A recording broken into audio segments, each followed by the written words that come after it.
Welcome to Artificial Professor. And in this video I will explain how to change the color of an image in Canva. So for this, I have two images. I upload this from my PC to the Canva. And this one was already in Canva. So now I'll show you how can you do the same to the both means the one which you import from your PC and to the other which was in Canva. So start with the picture which I import from my PC to the Canva, which is the right side.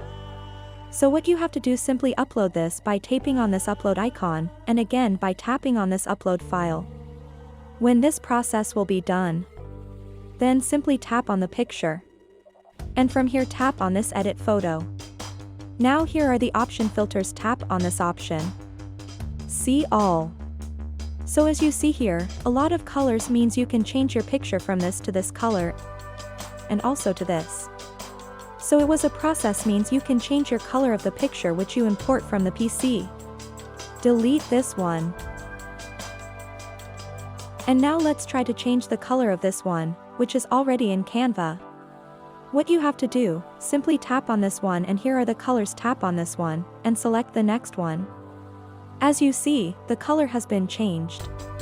Now, again, tap on the next one, and choose the next color. So by this way, you can change color of an image which was already in Canva and also for which you import from PC. But remember, one thing, you can change the color of this graphics. Because you can only adjust the color of graphics by yourself. So it was the way by which you can change color in Canva. If this video was helpful, please like, subscribe and see you in the next video of Artificial Professor.